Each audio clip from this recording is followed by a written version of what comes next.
자, 법고 대통령의 지광입니다. 반갑습니다. 고맙습니다. 네. 네. 우리가 이렇게 사람으로 이렇게 살지만 우리가 명백하게 알 게 하나 있어요. 우리의 몸의 세포들은요, 모두가 다 기가 막힌 것인데, 우리 몸의 세포들은 세포가 한 200조 개나 된답니다. 근데 그 200조 개나 되는 세포가 한 마리 한 마리라고 할까요? 하나하나가 박테리아하고 똑같은 활동 상황을 보인답니다. 박테리아 아시죠? 박테리아 병균이잖아요. 근데 박테리아가 활동하는 양상과 이른바 세포가 활동하는 양상이 똑같아요. 그럼 박테리아하고 바이러스라는 거 있죠? 바이러스하고 박테리아는 뭐가 다르냐? 바이러스는 뭐냐면 유전자가 들어있고 유전자하고 단백질 약간이에요. 막이 없어요. 아무 데나 들어가면 뭐죠? 그 속에 들어가서 유전자를 키워가면서 그 세포를 죽이니까 병발정을 일으키죠. 근데 박테리아는 뭐죠? 막이 있어요. 세포벽이 있으니까 하나의 생명체라고 말할 수 있고, 이른바 바이러스는 생명과 무생명의 가교 역할을 한다 이렇게 얘기합니다. 그러니까 바이러스가 박테리아로 진화됐다는 거예요. 그러면 바이러스는 또 뭐냐? 유전자니까 학자들에 따르면 이건 분자 구조로 돼 있잖아요. 분자, 그 다음에 분자는 뭐로 돼 있죠? 전자, 그 이전에는 광자 이렇게 돼 있어요. 타키온, 코크. 요즘에 전 세계 학자들이 소립자를 연구하다 보니까 점점 깊이 들어가다 보니까 어떤 문제가 있는 거니? 힉스라는 말 들어보셨죠? 힉스? 지난해는 힉스라는 것을 발견해낸 사람, 그 사람이 노벨상을 받았어요. 근데 그 사람이 젊은 날에 힉스의 가설을 세웠는데, 이 힉스의 가설을 세운 다음에 증명할 길이 없는 거예요. 그걸 증명하려면 거대한 시스템이 필요한데. 그래서 여러 나라에서 돈을 모아가지고 굉장히 거대한 변속기를 만들어서 하다 보니까 50년 만에 그게 입증이 된 거예요. 그냥 죽을 뻔했는데 그냥 그분이 돌아가셨으면 노벨상을 못 받았잖아요. 그죠? 살아생전에 그 기기가 만들어져 가지고 CERN이라고 그래가지고. 그런데 이 힉스라는 게 뭔고 하니 가장 미세한 단위인데요. 모든 그런 입자에 대해 중력을 입히는 역할하는 그러한, 그것이 뭔가 입자로서의 구실을 할 수 있는 그러한 어떤 그런 힘을 불어넣는 그런 영향력을 행사하는 게 힉스 입자라고 그래요. 그러니까 힉스 입자가 존재함으로 인해 가지고 모든 만상은 거기로부터 입자화됐다는 거예요. 중력을 부여하는 그러한 존재. 그러니까 생멸. 어떤 때는 안 보이다가 보였다가 보이고 안 보이. 생멸한다. 생겨났다, 멸했다. 이게 잡을 수가 없어요. 잡을 수가 없어. 제가 이 말씀관이 우리가 광활한 우주의 무량한 대천세계는 부처님 몸이잖아요. 영원하잖아요. 거기서 어떻게 하다가 떨거덕 생겨난 거예요. 생멸법. 재행이 뭐라? 무상이라. 계속 변해간다. 시 생멸법이라 모든 게 다 생멸하는 것이라. 과학자들이 피눈물 나게 노력해서 몸과 마음을 던져서 열심히 노력해서 찾아내는 게 결국은 뭐다? 결국은 부처님 손바닥 안에 있는 거예요. 생했다 멸했다 생했다 멸했다. 이게 참 묘한 거죠. 맨 마지막 단위 가운데 하나예요. 맨 최초의 단위라고도 할 수 있죠. 그래서 이제 중력이 머물면서 중력이니까 무겁고 가벼운 게 있겠죠. 그죠? 강하고 약한 게. 이른바 강자와 강력, 양력이 생기면서 강력, 양력은 서로 뭐라 끌어당기는 해서 전기력, 자기력 해가지고 인류가 지금 쓰고 있는 힘이 네 가지. 하나는 중력, 그 다음 또 뭐죠? 강력, 양력, 전자기력 이렇게 네 가지예요. 그래서 학자들은 이 네 가지 힘이 전부 다 통합되는 어떠한 그런 세계가 있을 것이다. 피눈물 나게 연구를 하고 있습니다. 근데 지금 학자들이 소립자를 계속 연구하다 보니까 문제가 하나 생겼어요. 이거 계속 가다 보면 꽝이 아니야. 허공이잖아요. 허공이 도무지 뭐냐 이거. 모든 게 다 허공에서 나왔는데 이게 또 문제 허공이라는 게 허공이라는 게 뭐냐? 요즘에 전 세계 최첨단을 가는 최고의 석학들은 하나가 존 허건 말 맞다나 최고의 석학들은 뭐냐면요. 공과 물을 연구해요. 진공묘유. 공과 물을 연구하는 이른바 학자들이 막 연구를 하고 보니까 우리가 알고 있는 은하계 우주라거나 뭐 천체 물리학적으로 태양계라거나 이런 것들이 눈에 보이는 게 전 우주의 4%밖에 안 된대요. 보이지 않는 건 블랙 에너지, 이른바 암흑 물질이라고 부르고 이른바 암흑 에너지라고 부르는 거예요. 73%가 암흑 에너지, 블랙 에너지, 23%가 암흑 물질이 됩니다. 모르는 거예요, 우리가. 우리 인간이 알고 있는 건 4%도 안 되네. 4%. 은하계 우주 가운데 우리가 알고 있는 거 얼마나겠어요? 정말 모르는 거예요. 그러니까 소크라테스는 뭐라 했어요? 내가 정말 알고 있는 건 딱 한 가지가 있는데 너무도 내가 모르고 있는 거다. 모르는 거 투성이니까 부처님께서 무명이란 말씀하셨거든요. 무명. 정말 무명이다. 우리 너무 모르고 있다. 그래서 부처님께서 항상 하신 말씀이 뭐냐면 너무 어려운 거 인류의 기원은 어떻게 시작됐고 어떻게 끝나는가 이런 거 물어보지 말고 어떻게 그런 거 물어보지 말고 지금 당장 아까도 누가 좋은 말씀하셨는데 너희들이 화살을 맞았지 않냐 지금 고통스럽지 않냐. 그러니까 부처님께서 초전법륜이라고 해서 고진멸도를 제일 처음에 말씀하신 이유를 아셔야 돼요. 당장 고통스럽지 않냐. 이거 보세요. 물에 빠지니까 너무 고통스럽고 힘들잖아요. 이게 어떻게 되는 거 아니? 우리 사는 게 우선 고통스럽지 않냐. 부처님께서 왜 출가하셨죠? 왜 출가하셨어? 인간의 생로병사를 해결하기 위해서. 어려운 얘기가 아니에요. 태어나고 늙고 병들고 죽어가는 우리 현상계의 고통을 타파하는 그러한 어떤 그런 마음의 자세. 현실이 중요하다. 누가 화살을 맞았는데 이 화살 싼 사람이 깜둥인지 신둥인지, 이 화살을 누가 쐈니 몇 살짜리지, 뭐 많이 나오잖아요. 그죠? 이 화살의 재료는 무엇인지, 어떤 의도로 쐈는지, 그런 걸 알기 전에 난 절대로 이 화살을 뽑지 않겠다. 그럼 그 사람 죽어버린다는 거예요. 빨리 뽑고 봐야 된다. 부처님께서 그랬죠. 신사파란 나무 잎을 손에 딱 올려놓고 제자들한테 묻잖아요. 얘들아, 내 손 위에 있는 신사파 잎이 많으냐 저 숲속에 있는 신사파 잎이 많으냐 이러지. 그때 부처님께서 제자들이 손 위에 있는 신사파 잎보다 저 숲에 있는 게 훨씬 더 많습니다. 그렇게 말씀하시면 그렇다. 내 손 위에 있는 것은 얼마 되지 않고 저 숲속에 신사파 잎이 너무나 많지. 그러니까 내가 너희들에게 말한 건 몇 개 되지 않는다. 그런데 저 숲에 정말 내가 부처가 돼서 이 우주의 도리를 다 꿰뚫었지만 너희들에게 필요한 것은 정말 당장 뭐죠? 고통의 원인, 그 다음에 지금 현재의 고통의 원인, 그 다음에 고통을 멸진시켜서 너희들이 한 단계, 두 단계 자꾸만 나아갈 수 있는 길, 그게 너희들에게 급선무다 이러셨어요. 물론 공부를 하다 보면 저 같은 깎아죽은 말이죠. 계속해서 궁금한 게 많잖아요. 그러니까 어려운 경전 베라벨 걸 자꾸만 궁금한 걸 해소하려니까 그 요즘에 법고대통을 하면서 다정다양한 질문이 다 들어오잖아요.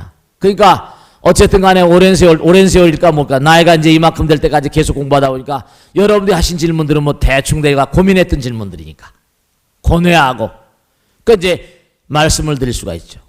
그러니까 우리가 지금 여기 이때까지 올 때까지 아주 많은 그런 그 어려움 가운데 오셨는데 그 어려움 가운데 오실 수 있는 원동력은 뭐냐? 그것은 기도예요, 기도. 여러분이 어떤 어려움 가운데도 이 어려움을 뭔가 해소해 주시옵소서. 기도해야 안 해요. 네, 그렇습니다. 여러분 아까도 광자니 무슨 뭐 전자니 무슨 원자니 분자니 바이러스니 박테리아니 세포니 계속 여러분 지금까지 이렇게 올 때까지 사람으로 이렇게 와서 할 때까지 얼마나 많은 고통을 겪으셨을까. 앞으로도 갈 길이 정말 구말리가 아니라 한도 끝도 없어요. 근데 여러분 분명한 사실이 이 광활한 우주는 부처님 나라거든요. 우리가 한 생각 빙긋 해가지고 생멸의 세계로 들어와서 이렇게 계속 나아가고 있어요. 또 여기서 또 잘못하면 또 어떻게 돼요? 우리가 그런 얘기 했잖아요. 지옥이라고 하는 세계는 뭐랬죠? 일일이야 만사만생이라. 불구덩이 지옥이니 뭐니 많이 나오잖아요. 그래 안 그래요? 제가 좀 그래요 안 그래요를 자꾸만 반복하더라고 보니까. 근데 이게 참 근데 왜냐면 자꾸 확인을 하려고 하다 보니까 강의를 하다 보니까 법회를 하다 보니까 잘 아시냐 모르시냐 물어보려다 보니까 근데 뭐 괜찮아요.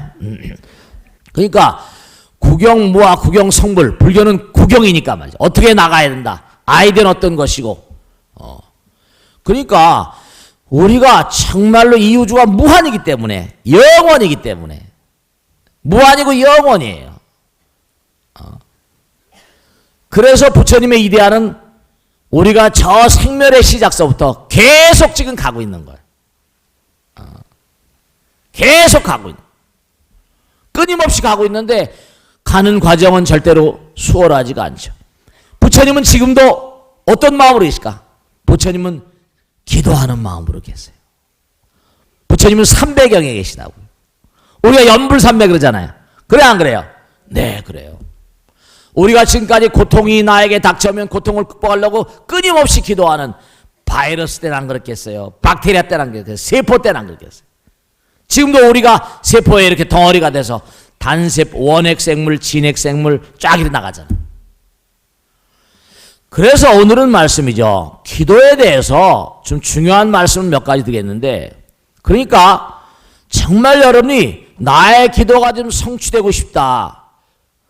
내가 바라는 게 정말로 원하는 게 정말 뭔가 꼭 이루어야 되겠다. 그런 마음이라고 한다면 우선 부처님과 하나가 돼야 되니까 항상 마음 밑바닥에 아까도 그런 말씀 많이 하시대요. 정말입니다. 모든 것의 원천은 부처님이기 때문에 사랑의 마음, 우리나라의 모든 불행도 어려움도 다 사랑의 결핍에서 오고 사랑이 부족한 곳에는 꼭 사고가 나게 돼 있습니다. 모든 성취의 밑바탕에는 부처님 계시고 기도가 있고 사랑과 자비심이 있어야 돼요. 기도의 원천이 내가 입으로만 무슨 고성연불을 한다고 되는 게 아니라 밑바탕에 부처님 마음이 있어요. 부처님을 생각하는 마음이 없으면 되지 않습니다. 뭐 요즘에 무슨 해피하니 뭐 이상한 단어들이 막 나와요. 뭔가 근본적으로 우리 마음 밑바닥에 부처님과 하나인 의식이 돈독히 깔려 있을 때 그 기도는 성취의 가능성이 높아집니다. 바탕이 중요해요. 바탕이 있어야지 거기다 뭘 세울 거 아니에요. 그러니까 내가 항상 기도하는 마음은 내가 뭘 이루고자 하는 마음이라는 건 내가 만나는 사람, 내 가족, 내 주변 사람들, 많은 사람들. 어쨌든 일을 이루려면요. 나 혼자 힘으로 안 되거든요. 더불어 가야 돼. 그리고 점점 커지려면 많은 사람들을 하나로 말과 생각과 행동으로 정말입니다. 남편에게도 한마디 할 때 이웃 사람에게도 한마디 할 때 우리 불교에서는 에어란 말 많이 써요. 사랑의 말. 보시 에어 이행 동사. 남에게 베풀고 펼치는 말. 사랑의 말. 이행 상대방을 이롭게 하고 동사 상대방의 일을 협동하고 도와주고 내가 입으로 아무리 뭔가 약사이름을 관세음보살 찾는다고 그게 되는 게 아니라 물론 그것도 의미가 있습니다. 아주 의미가 없는 게 아니에요. 우선 바탕이 중요하다. 바탕이 아주 중요해요. 그러니까 항상 말과 생각과 행동으로 정말 상대방과 내가 하나라는 의식이 꽉 마음 가운데 있어야 돼요. 가다가 설령 우리가 잘못할 수 있어요. 남편에게 잘못할 수 있고 아내에게 잘못할 수 있고 주변 사람에게 잘못할 수 있어요. 그때는 과감하게 That's my mistake. 내가 잘못했다. 우리는 억겁을 두고 수지자신 제장이 유여사내야. 우리의 죄와 업장이 정말 산과 바다, 매일같이 죄의 산과 바다를 만드는데 매일 참여하는 거예요. 도리가 없어요. 그리고 또 나가는 거죠. 어떡하겠습니까? 꿋꿋하게 나가는 거예요. 절대로 명백한 진실을 말씀드리겠는데 부처님 말씀대로 절대로 생명 있는, 아니 영원히 희망의 등불이 꺼지는 법은 없습니다. 부처님께서 무한하시기, 영원하시기 때문에 부처님 내가 생각하고 부처님 만나고 함께 나가는 곳에는 영원의 등불이, 그러니까 법등명 자등명 그러잖아요. 다만 그 등불이 뭐라? 법의 등불이어야 된다 이거예요. 내 마음의 등불이어야 되고 자비의 등불, 법성광명, 지혜광명, 자비광명. 그러니까 항상 마음 밑바닥엔 자비심으로 충만한 삶을 살아야 됩니다. 그래야지 어떤 어려움도 극복하고 나갈 수 있고, 잘못할 수 있지만 미래 가능성이 있는, 참회 없는 자에겐 내일의 문이 열리지 않으니까요. 근데 그 다음에 아주 중요한 걸 또 하나 말씀드리는데, 그 다음엔 초지일관이란 말씀이죠. 이른바 원화불퇴 보리심 거죠. 불퇴전지의 마음. 이게 사실은 원화불퇴 보리심 그랬고, 화엄경에도 불퇴주라는 게 나오잖아요. 십심 다음에 십주 다음에 불퇴주가 나오는데 이게 참 중요한 말씀입니다. 우리가 나가다 보면 어떤 마음이 되는 거 아니? 가다가 보면 아 이거 너무 힘든데, 야 이거 정말 이거 내가 할 수 있을까? 누구나 가다 어떤 일을 하다 보면 말씀이죠. 항상 그런 마음이 들지 않을래야 뭐라? 않을 수가 없어요. 이율 배반적인 존재인데 나가는 힘이 강한 것만큼 뒤통수에 끌어내리는 힘은 똑같습니다. 여러분. 작용 반작용의 법칙이에요. 액션 리액션. 내가 시도하는 것만큼 겁도 같이 나는 겁니다. 아 이게 참 중생의 대단히 안타까운 마음이에요. 그러니까 내가 시도하는 것만큼 두려움도 같이 커요. 사랑하지 않으면 증오심이 생기지 않는 것처럼 사랑 없으면 미움이 안 생깁니다. 그러니까 정말로 계속 가요. 그러니까 부처님께서 마지막까지도 악마와 싸우는 거예요. 마지막까지도 악마와 싸우시는 거예요. 이게 아주 참 무서운 거예요. 그러니까 불퇴주, 불퇴전지, 불퇴심까지 나가려면 물론 이제 이른바 내 마음 가운데 어떤 마음이 자꾸만 뒤를 끌어당기는 마음이 이게 약화돼야 된다니까요. 아 정말 힘든 일이. 그러나 우린 가야 돼요. 만약에 부처님께서 마왕에게 마지막에 졌다면 서가모니라는 부처님이 있겠다 없겠다? 이 우주에 존재하지 않습니다. 아까도 말씀했지만 뭐 광자 그 밑에 단위도 쭉 있겠지만 그게 전부 다 무한에서 왔잖아요. 한생각 빙 그 다음에 힉스니모니 해가지고 나왔지만 그게 결국은 무한에서 나왔기 때문에 무한은 사랑이잖아요. 그래 안 그래? 영원이잖아요. 그게 다 그 입자 속에 들어있어요. 물 한 방울 속에 뭐라? 바닷물 한 방울 속에 바다의 모든 성분이 들어있다 안 들어있다? 그러니까 우리 마음과 몸 가운데 불성이 들어있는 거예요. 그러니까 우리가 사랑의 마음이 있긴 있는데 그냥 찔끔찔끔하니까 문제지. 영원의 마음을 가지고 있어요. 법당에 나오고 기도해야 되는 걸 알아요. 근데 세속에 묻혀 살다 보면 또 잊어버리잖아요. 그러니까 누가 이긴다? 슬로우 앤 스테디한 사람이 이기는 거예요. 꾸준히 견실하게. 그래서 정말 몸과 마음을 다해서 어렵게 오늘 얘기하지 않겠습니다. 딱 두 가지. 바탕에 사랑과 자비심을 깔고 두 번째 뭐라? 끝끝내 나가는 거다. 끝끝내 나가는 거다. 굴하지 않고. 그래서 누구한테 통해야 돼요? 신장님이라거나 관세음보살 약사에레볼 부처님 그분들이 내 마음을 나보다 더 잘 아시. 그러니까 자 보세요. 마지막으로 말씀드립니다. 대학교에 합격을 해도 점수가 카트라인을 넘어야 되잖아. 그것도 인계점이거든. 카트라인 넘어야 되잖아요. 우보액생 만원공 중생수기 등록이라 어떤 수준이 급수가 돼야 돼. 그러니까 이 급수가 안 되니까 부처님도 그냥 이 조금 그러니까 좀 올라와 부처님께서 괜히 어떻게 해줄 수는 없잖아요. 그죠? 자기 힘이 있어야 되니까. 왜냐하면 한 단계 올라간 다음에 뭔가 하니 그 다음 단계 또 가야 되는데 자기의 힘을 키워주지 않고 부처님께서 떨거덕 이거 안 되는 거예요. 안 되는 거예요. 그러니까 누구나가 다 소구하는 바가 있지만 누구나가 다 성취하지 못하는 이유. 그게 다 나변의 이유가 있는 게 아니에요. 그러니까 정말 꼭 당부드리겠는데 마음 밑바닥에 하나의 세계, 결국 뭐죠? 부처님 세계. 그러니까 마지막으로 제가 하나 말씀드리는데, 왜냐하면 꼭 명심하실 게 있어. 공부도 오래 하다 보면요, 뭐 애플이다, 무슨 뭐 인텔이다, 무슨 마이크로소프트다, 페이스북이다, 이런 회사들 특허낸 친구들 보면 말이죠, 그게 전부 다 정말로 특허라는 게 남들이 개발하지 않은 거잖아요.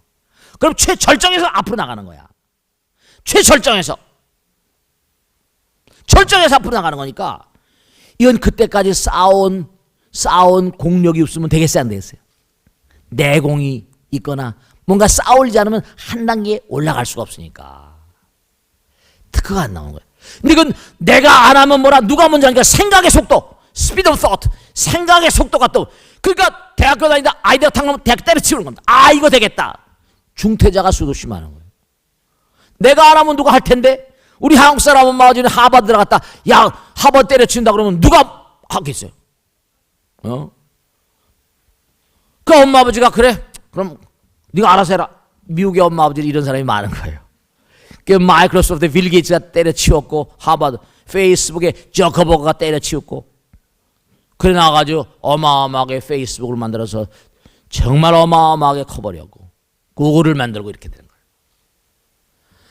그래서 꼭 말씀드리겠는데, 바닥에다가 뭘 깔아야 된다? 하나의 마음, 부처님 마음. 그래서 저 같은 중생도 정말로 뭐냐면 이렇게 일생을 살잖아요. 제가 살고 보니 계속 저는 다른 것보다는 끊임없이 어려움을 극복하고 나가고 끊임없이 노력하고 정진하는 중으로 기억되고 싶어요. 그렇게 살다 죽고 내 생에도 그 발걸음 또 갈 거니까. 그러니까 계속 가다 보니까 느끼는 게 한두 가지가 아니에요. 젊었을 때 모르던 게 나이가 들다 보면 다 공부하고 그렇잖아요. 계속 공부하고 사니 이렇게 훌륭한 보살님이 많이 나오시니까 계속 공부하고 살다 보니까 아, 이제 뭘 느끼겠는가, 이게 다 모이고 뭉치고 막 하면서 현란하게 머리에서 막 부처님의 진리가 춤을 추는 거예요. 아, 이게 이거구나 그거구나. 나이가 드니까 정말로 말이죠. 그래서 꼭 당부드리겠네. 오늘 기도의 원칙 아셨죠? 바탕에 깔고 정말 일구 열심으로 나가고 흔들리지 말고 마장을 이겨내고 뒤통수 노력하는 것만큼 뒤에 땡기는 게 있다. 계속 나가야 돼. 아시겠죠?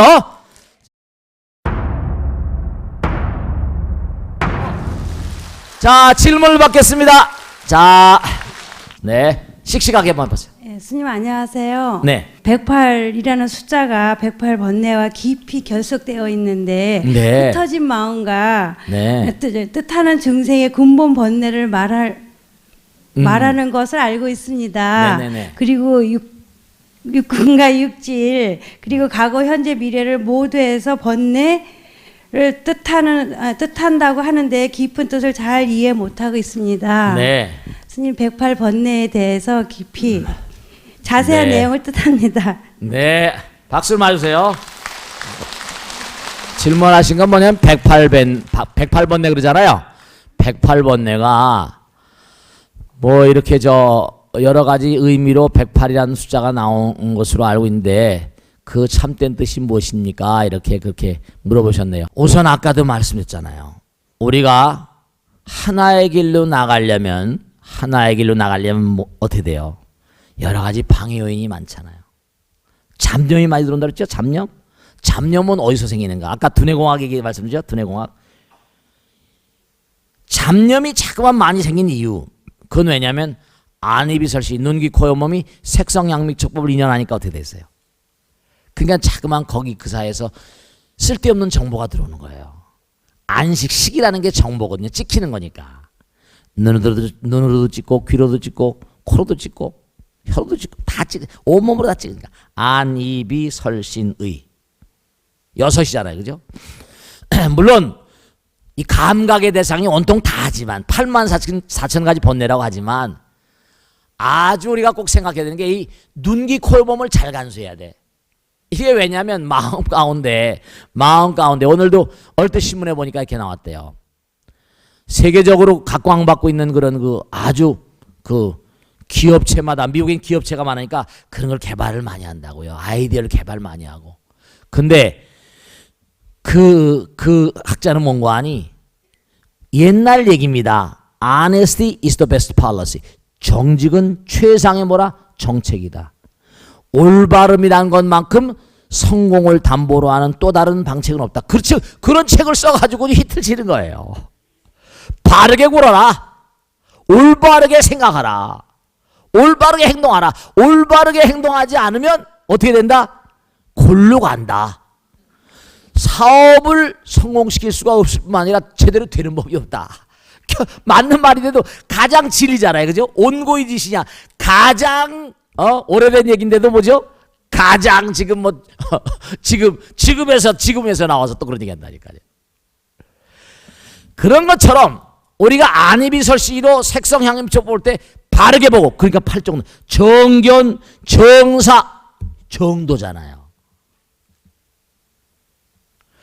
근데 우리가 삶을 살다 보면 쟤는 넋이 나갔어. 넋이 나간 여자들이, 대표적인 여자들이 쇼핑을 갑니다. 이렇게 쇼핑을 갑니다. 그러면 보는 게 아주 근사한 게 많거든요. 그래 안 그래요? 휘황찬란하고 눈이 저런 것도 있어 막. 그럼 그땐 살짝 자기가 없어지잖아요. 자기를 잃어버려 안 잃어버려? 그런 다음에 되죠. 에라 모르겠다 뭐죠? 카드를 뿍뿍 긁어버리는 거죠. 뿅 가버리니까 외경에 팔려버리는 거라니까. 바깥 세상에 팔려버리는 거야. 그러니까 우리가 도둑 맞는 게 문제 아니라 눈기 코몸이라고 하니 감각기관이 진짜 도둑놈이라니까요. 신수육적고로 부처님 말씀 이 몸이 6마리의 도둑을 따르는 거로 패망한다는 거예요. 도둑이 바깥에서 있는 게 아니라 내 안에서 지금 보고서 다 팔린다니까. 그러니까 내 안에 주인공이 튼튼히 자리 잡고 있어야 돼요. 근데 아까 말씀드린 번뇌, 그러니까 번뇌 총칭이 6가지에다가 아시겠죠? 그냥 우리가 부처님께서 말씀하신 안이비설신에다가 뭐라? 색성향미촉법을 곱하게 되면 어떻게 돼요? 36이 되잖아요. 36의 주랭랑이란 말도 있지만 36인데 그게 과거, 현재, 미래. 우리가 전생에도 살았잖아요. 현생에도 살고 있고 미래도 뭐라? 산대. 과거, 현재, 미래를 모두 총칭해가지고 그걸 총망나니까 곱해보니까 얼마야? 108이 되는 거예요. 108이. 그래서 108염주가 나온 거예요. 그러니까 번뇌. 근데 번뇌가 108개만 되겠냐? 그게 아니죠. 온통 다 번뇌죠. 눈기 콜몸으로 팔려가는 건 다 번뇌예요. 눈기 콜몸으로만 이 빨려는 다 번뇌라니까. 다 번뇌예요. 그러니까 대표적으로 우리가 이게 108염주가 나온 이유도 있는데 뭐가 있는 거 아니? 그 부처님 당시에 왕이 하나 있었어요. 이 왕이 부처님 법문을 듣고 세존이시여, 나는 이 왕 노릇을 하다 보니까 너무 바쁩니다. 아침에 일어나서 하루 온종일 일이 많은데 도무지 법당에 나가서 기도할 시간도 없고 한데 어떻게 하면 좋겠습니까? 그랬더니 대왕표야, 당신은 너무너무 말이야. 대왕이시여, 당신은 너무너무 바쁜 걸 내가 잘 압니다. 그런 말이지. 목관자라는 나무가 있어요. 목관자 나무 열매가 동글동글하고 단단하니까 그 열매를 좀 따오라고 그래서 108개를 끼시오. 꿰어가지고 108개 꿰어가지고 하나하나씩 이렇게 돌리면서 자꾸만 마음을 모으게 되면 그것도 큰 공덕이 될 것입니다. 이랬단 말이에요. 그러니까 결국은 중요한 건 아까 말씀드린 에센스예요. 모든 기도는 마찬가지입니다. 뭐냐면 하나하나 넘기다 보면 다른 생각을 안 하게 되잖아요. 마음이 모이잖아요. 어쨌든 간에. 마음이 모이면 그게 내 마음과 부처님 마음은 하나의 마음이 되잖아요. 부처님은 모든 게 은혜야. 이 세상이 다 은혜고 부처님 나라라고. 근데 다만 뭐라? 정성, 간절함, 지성, 정신일도, 사랑, 이런 기본적인 조건이 갖춰져야 되는 거거든. 아무나 시험에 뽑아주나? 아무나 무슨 부자가 되나? 부자가 되려면 뭐랬지? 마음볼 똑바로 써놨다니까. 아무나 잘 되는 게 아니야. 아무나 잘 되는 게 아니야. 절대로 아무나 잘 되지 않습니다. 아시겠습니까? 그러니까 꼭 당부드리겠는데 108번뇌는 뭐냐면은 우리가 살아가는 모든 삶의 상황 가운데서 눈기 코요 몸 또 무슨 뭐 나의 어떤 안이비설신이 생각이 어떤 일으키는 그 도둑놈이 있어. 내 환경을 깜빡 잊게 하는. 그때 내가 미치는 거지. 정말로 우리가 이게 그 정산매와 사산매가 있거든. 부처님 길 갔냐 노름에 미치는 것도 있고 또 안 되는 거야. 큰일 나는 거야. 미친다는 표현이 좀 이상하지만 몸과 마음을 다해서 정도가 있어. 사도가 집지실 또한 필립사로니라. 절대로 뭔가 아니 욕심 물리고 탐착을 부리고 독심을 내면 길을 잃어버리게 돼. 집지실 또하면 필립사로니라. 필이 뭐라? 삿된 길로 접어들게 되나이라 이랬어요. 아시겠죠? 자, 그 다음 또 질문 받겠습니다. 네, 자, 네, 또 얘기해봐. 네. 안녕하세요. 네. 최명도정입니다. 그 주택에 대한 그 질문을 드리고자 합니다. 네네네. 제 동생이 갑자기 서울로 올라오게 되어 있는데요. 네. 지난번에 매스컴에서는 그 전셋값이 하락이 되었다고 들었습니다. 아, 그런 적 있었어요. 네, 근데 또 올랐지. 동생하고 같이 가서 보다 보니까 전셋값이 내리지는 않았더라고요. 네네. 그래서 저도 역시 집이 있었다면은 네. 비싸게 받았겠지요. 그렇지만 지금은 집값이 좀 전셋값이 팍팍 내렸으면 하는 바람입니다. 네. 근데 정부에서는 항상 뭐 안정화 정책이다 해서 집값을 뭐 내린다고 이렇게 항상 매스컴에 떠들고는 있는데 네. 정말 내리지는 안 하고 네. 또 막막하게 지방에서 아파트를 팔고 서울에 올래니까 네. 또 집을 얻기란 굉장히 답답하더라고요. 네. 그래서 우리가 어떻게 해결해야 될지 네. 그 스님께 법문을 듣고 싶습니다. 하여간에 박수. 하여간에 뭐 질문을 받다 보면요, 뭐 내무부 장관일, 뭐 교육부 장관일, 뭐 주택부 장관일 이거 다 내가 알아야 되네 이거. 이거 참 정말. 요즘에 뭐 카드 얘기하는 카드 회사 사장도 해야 되고 말이야. 하여 재미나게 재미납니다. 네, 아는 대로 하여간에 제가 많은 분들 모시고 살다 보니까 질문을 많이 받잖아요, 그죠? 그 뭐 평상시에 이제 이런 거 이렇게 했으면 될 텐데 제가 외국의 일본 미국 같은 데는요 집을 잘 사지 않죠. 미국은 집을 잘 안 사요. 뭐 산다 하더라도 모계지 아세요? 모계지? 내가 집을 이렇게 사면은 어떻게 됩니까? 그러면 이제 회사에서 그 돈을 이제 빌려주잖아요. 그럼 자기가 20년 상환, 30년 상환 해가지고 계속 갚는 거예요. 소유의 개념이 우리나라하고 좀 패턴이 다르죠. 그 사실 서프라임이라는 게 그래서 온 거예요.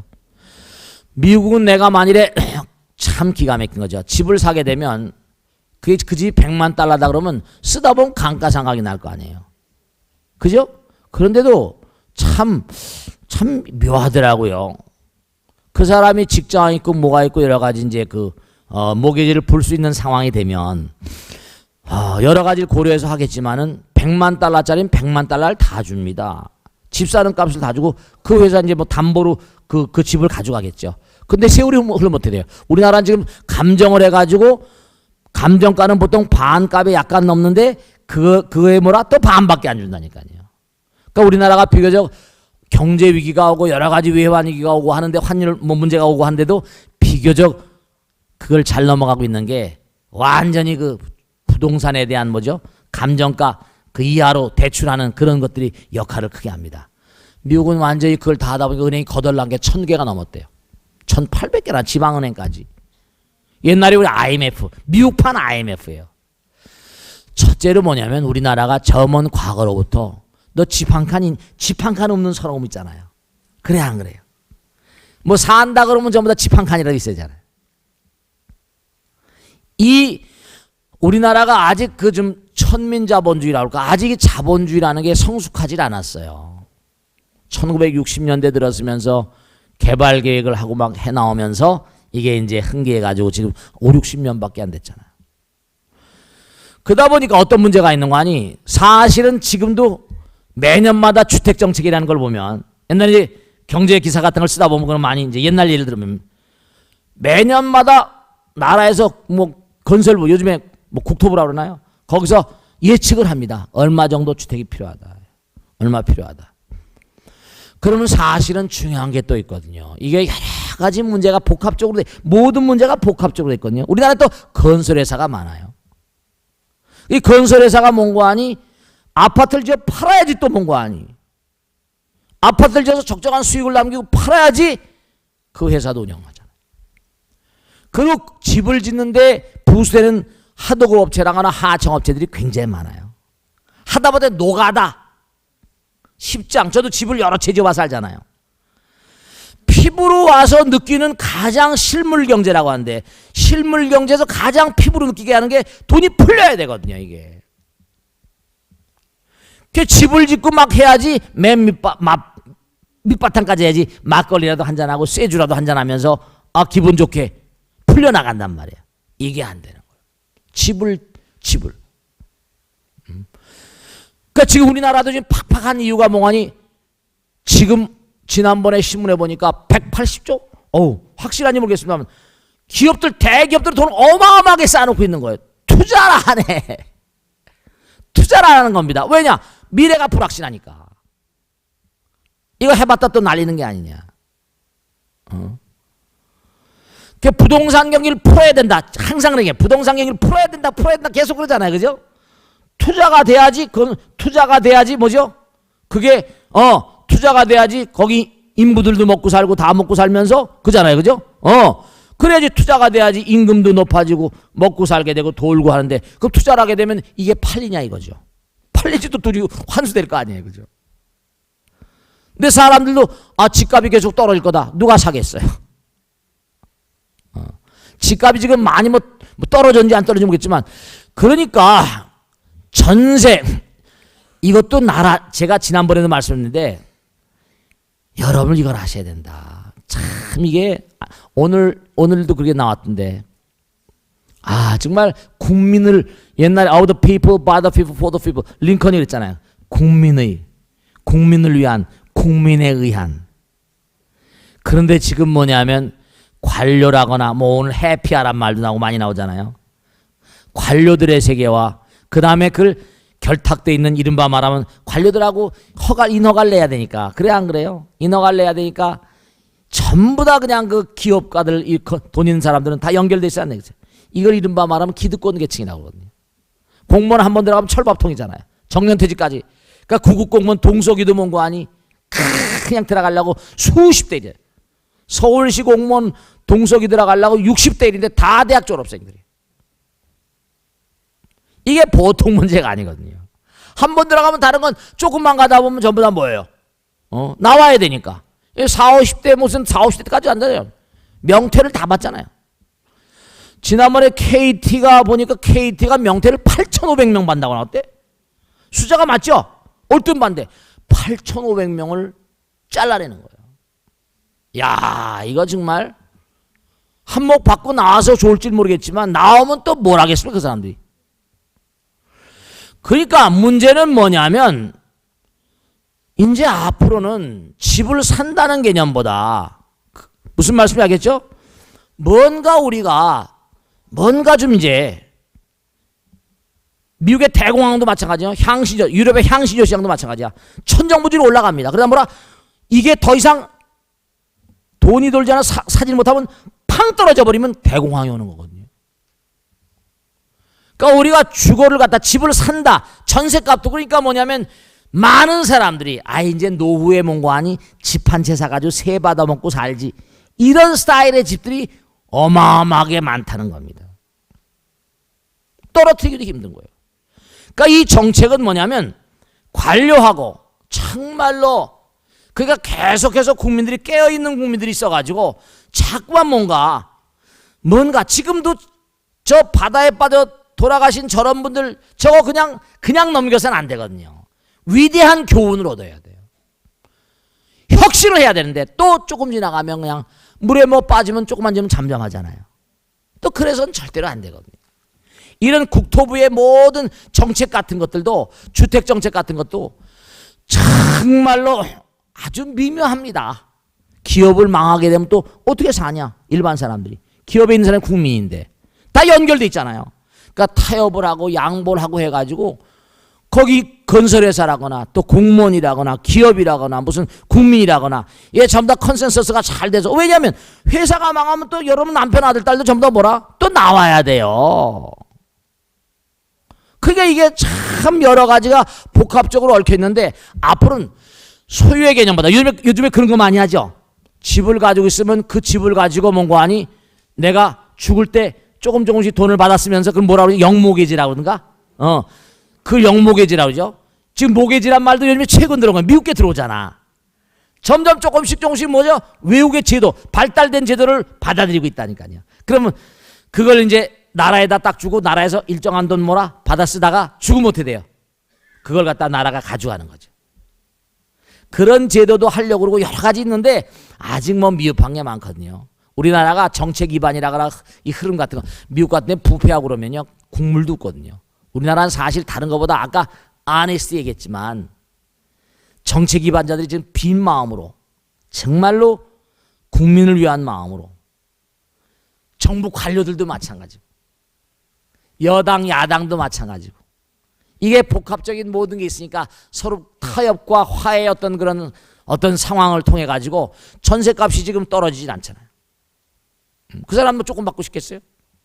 나가면 또 구할 수 있는데 집 없는 사람이 너무나 많은데 한도 끝도 없이 지어요. 한도 끝도 없이 지어도 뭔가니 그러면 이제 지으면 또 건설에다가 파산되잖아요.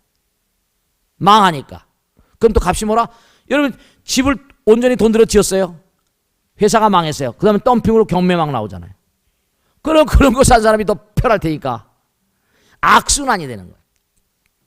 건설회사는 건설에 돌려야 되니까 집을 지어야 되고 지으면 또 망하니까 투자해봤자 헛일이니까 또 안 되는 거고 여러 가지 요인들이 있으니까 이거는 정말로 우리가 깨인 눈으로 그러니까 여러분 제가 항상 드리는 말씀이잖아요.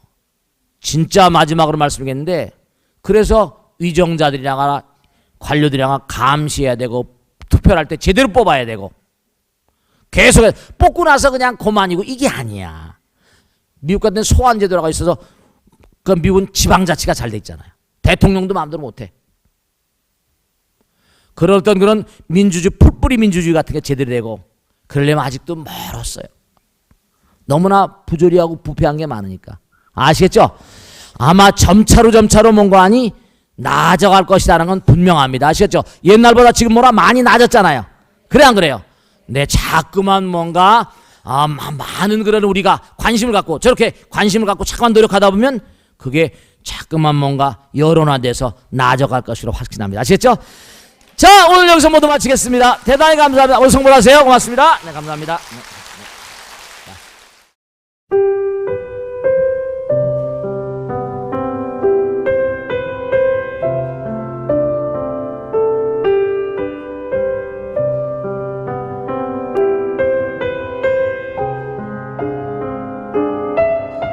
불자 여러분 안녕하십니까? 능인선언원장 지광입니다.